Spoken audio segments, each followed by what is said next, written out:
Hello everyone. आज हम लोग AIEEE 2010 में आया हुआ एक क्वेश्चन सॉल्व करने जा रहे हैं जो इलेक्ट्रोस्टैटिक का क्वेश्चन है। ठीक है, देखिए क्वेश्चन क्या कह रहा है। एक स्फेरिकल सिमेट्रिक चार्ज डिस्ट्रीब्यूशन है with charge density varying. Charge density vary कर रही है, कैसे वेरी कर रही है। Rho r is equal to rho naught 5/4 minus small r upon capital R। ठीक है, up to small r is equal to capital R। It means कि जो डेंसिटी वेरी कर रही है वो कहाँ तक वेरी कर रही है, उसके रेडियस तक। जो स्फेयर का रेडियस है कैपिटल R वहां तक वेरी कर रही है। ठीक है, उसके बाद क्या कर रहा है, जो डेंसिटी है स्मॉल r पे वो जीरो होगा, लेकिन कब, जब वो रेडियस से, स्फेयर की रेडियस से बाहर होगा। ठीक है, तो वहां पे डेंसिटी जीरो है। ठीक, और यहाँ पे r जो स्मॉल r डिस्टेंस है वो ओरिजिन से लिया जा रहा है। कहाँ से लिया जा रहा है, इस ओरिजिन से। ठीक है, तो इलेक्ट्रिक फील्ड फाइंड करना है हमको स्मॉल r पे जो कि रेडियस के अंदर है। ठीक है, देखो small r is less than capital R।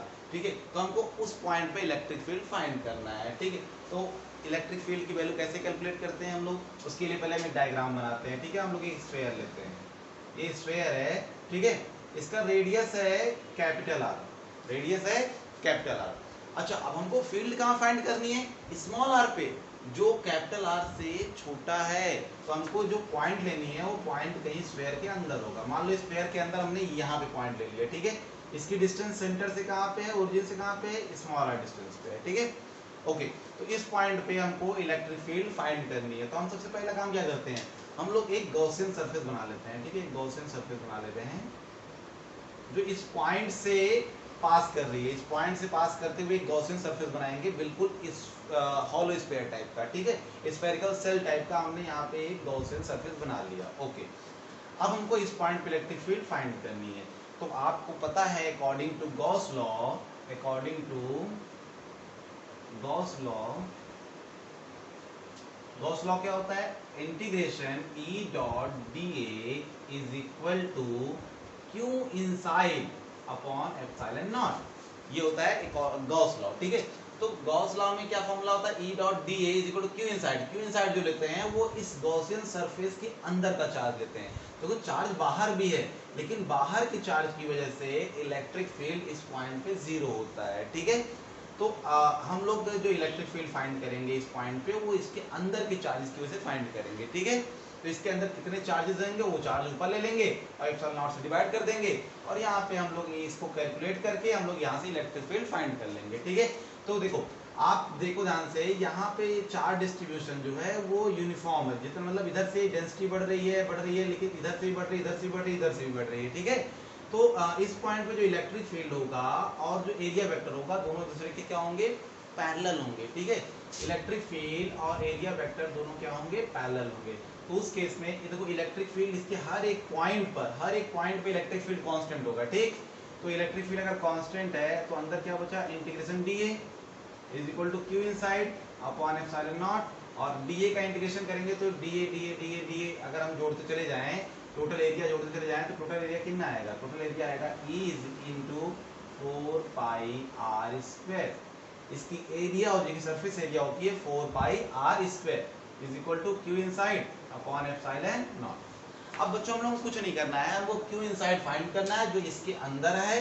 सारे चार्ज फाइंड करना है और उसको यहाँ पे प्लेस कर देना है, यहाँ पे रख देना है। ठीक है, यहाँ पे आप रख दोगे आपको टोटल इलेक्ट्रिक फील्ड मिल जाएगा। ओके, तो हम लोग Q इनसाइड कैसे फाइंड करें, तो आप देखो ऐसा करते हैं, यहाँ पे देखो चार्ज जो है ना वो आगे जाते जाते बढ़ रहा है। ठीक है, मतलब चेंज हो रहा है, वेरी कर रहा है। तो चार्ज अगर ऊपर जाने पर चेंज हो रहा है तो उस केस में हम एक काम करते हैं, हम लोग यहाँ पे एक छोटा सा स्फेरिकल सेल ले लेते हैं। क्या ले लेते हैं, स्फेरिकल सेल। ठीक है, इस स्फेरिकल सेल की जो रेडियस हमने लिया है वो लिया x, क्या लिया है x, और इसकी जो थिकनेस है उसको हमने लिया dx। ये एक स्फेरिकल सेल है। ठीक है, स्फेरिकल सेल।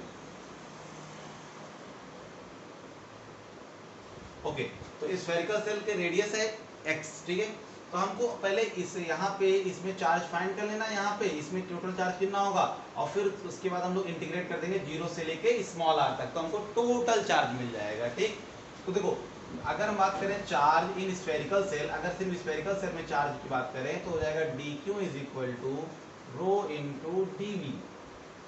आप लोगों ने पढ़ा होगा वॉल्यूम चार्ज डेंसिटी, तो dq is equal to rho into dv। Okay, अब देखो यहाँ पे अगर हमको टोटल चार्ज फाइंड करना है तो टोटल चार्ज कितना हो जाएगा, अगर हम दोनों तरफ इंटीग्रेट कर दें तो यहाँ से हो जाएगा Q is equal to integration, rho की वैल्यू कितनी है, रो की वैल्यू देखो गिवन है, रो की वैल्यू क्या है, rho naught 5/4 minus small r upon capital R, ठीक है।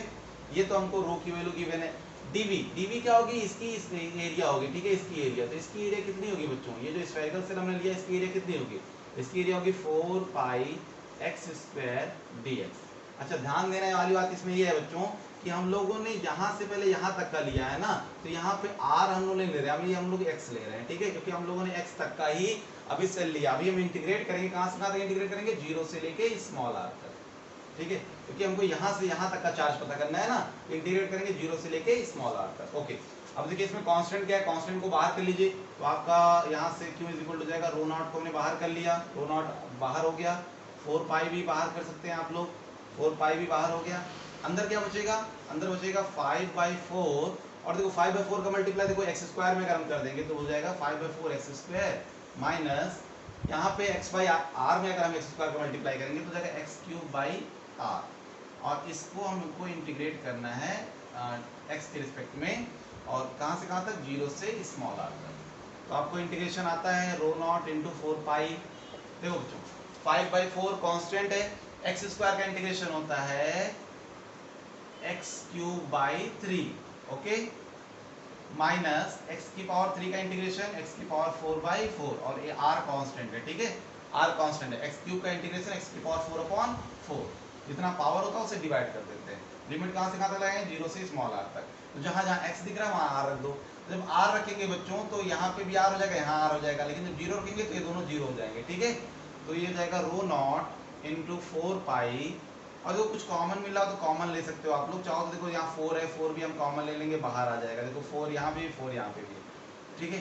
अंदर क्या बचेगा, 5 यहाँ पे हो जाएगा r³ 4 हमने कॉमन ले लिया है तो यहाँ पे 3 बचेगा, ठीक, सिर्फ 3 बचेगा, माइनस यहाँ x⁴ की जगह पे हम लोग r⁴ अपॉन यहाँ पे रख देंगे क्या, 4 कॉमन ले लिए तो सिर्फ बचेगा कैपिटल R, ठीक है।